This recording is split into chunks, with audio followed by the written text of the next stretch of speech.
As you guys know, I am currently working on an Illumination movie ranking. However, I really want to do a different ranking in the meantime. Okay, you read the title, you probably know what ranking this is. Today we're ranking every single Paddington movie. Yes, there's only a total of 3 of these, but these are some great movies, so that means we're going to have a lot to say about them. Yeah, so but I don't know why I'm even saying anything still, because I think it's time that we get into the reaction right now. Honestly, none of these movies are that bad. Honestly, the difference between my number 2 and this one are almost negligible. But with that being said, my least favourite Paddington movie is also the most recent one, Paddington in Peru. What made this movie worse than the other 2? It just kind of falls flat, honestly. It took the adventure element that Paddington always had, and the memory feelings from the first 2 movies, but it kind of threw all of this other stuff out of the window. Now, this film did come out 7 years after Paddington 2, but I feel like they still could have done better. I need to get into the story. Basically, it's about to Aunt Lucy writing a letter to let Paddington come to Peru. However, it turns out she never actually wrote the letter, and Paddington went anyway. And he found out that he has to go to a place called Roomy Rock. I'm pretty sure I said that correctly. But anyway, but he basically goes to this guy who is going onto this ship, and he goes to Roomy Rock because his family has always been trying to get gold from Roomy Rock, and then and what happened after is that we found out that Roomy Rock is where the city of El Dorado is. However, El Dorado is the place of bears. What? Anyway, so what made this movie worse than the other 2? It's just kind of boring compared to the other 2, if I'm going to be honest. Revealing that the city of El Dorado is just a bunch of bears is honestly, it was honestly kind of anticlimactic. It really just felt like that they were trying to capture the elements of the originals, but since they hadn't made the movies in a long time, it felt like they forgot how to make them. So honestly, this movie isn't bad. I wouldn't, if you're gonna watch this movie, you have spare time and you want to watch a movie, sure, by all means you can watch this movie. But out of all of the 3 Paddington movies, it's by far the weakest. Alright, next up, I'm just gonna say this is just my opinion. And, you can disagree all you want, but you can't change my opinion, okay? So you can go and be yourself, and have your different opinions. That's just the beauty of being human. And so you're allowed to disagree with me. So this is just my list. Go and make your own list if you disagree. But with that being said, the difference between Paddington in Peru and this next one, to me, is almost negligible. However, one does have to be better than the other. So, my number 2 is conveniently Paddington 2.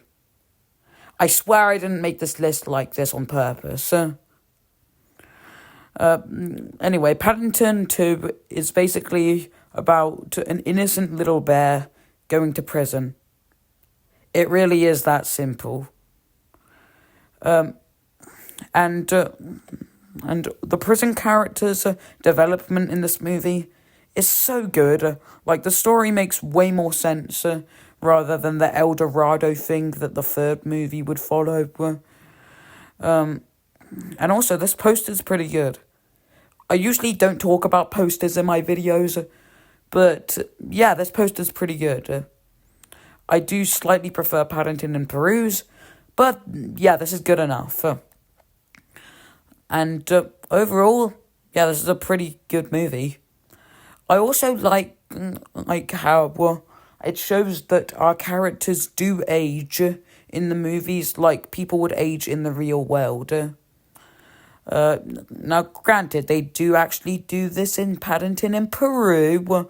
However, this was the one that showed it off. Before this movie, we didn't know if any of the characters were going to grow up. We didn't know if they were going to be just the same age or if they were going to grow up. But anyway, so this movie is about Paddington becoming a window cleaner because he wants to buy a book for Aunt Lucy for his birthday. For her birthday. And I know this plot may sound insane, but it's honestly a pretty good movie. And basically, there's this super rich dude, I don't even know what his name is, and he ended up being the twist villain, and who could have guessed?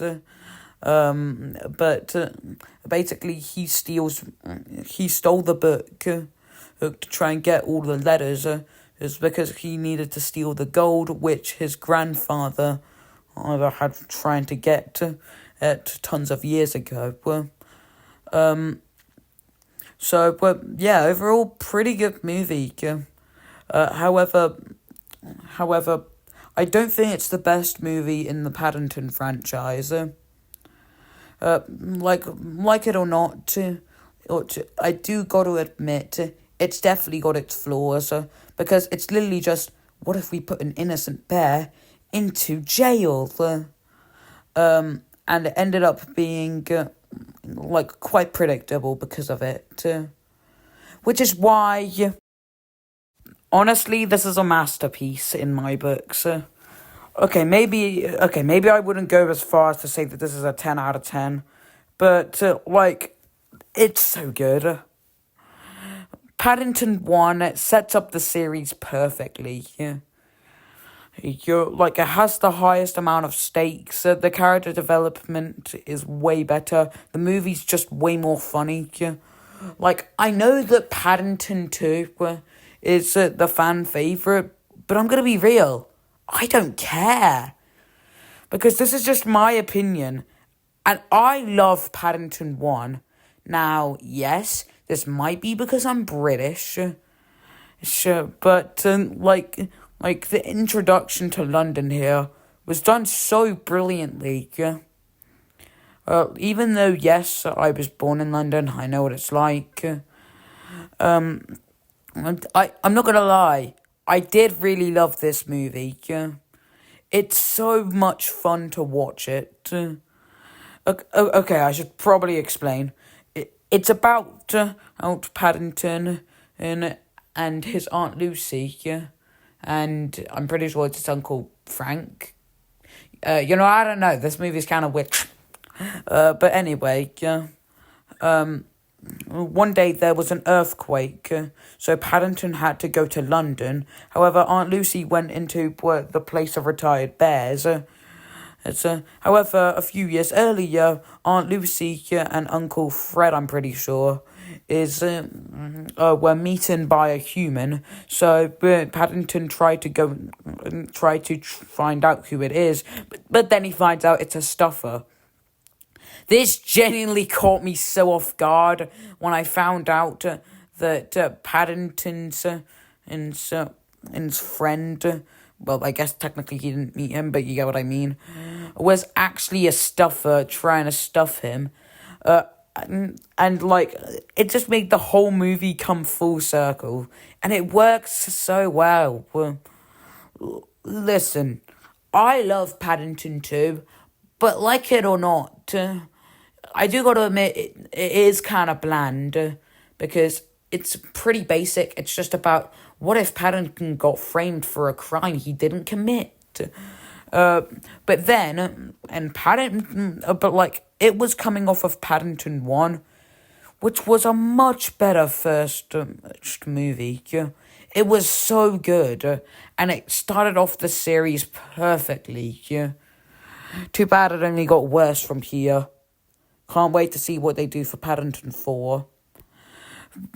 But overall, Paddington 1 is overall my favourite Paddington movie of all time. But anyways, those are just my thoughts. And I know that we got to the Illumination movie ranking still, but I really think like a Sony Pictures Animation movie ranking might be my next step afterwards. Or maybe a Pixar ranking. Like, I'm new to this whole YouTube thing, so there's still a ton of rankings I haven't done yet, which I eventually need to get to. But anyways, those are just my thoughts. As always, you can have your own opinion. Thanks for watching, and I'll see you guys when I see you guys.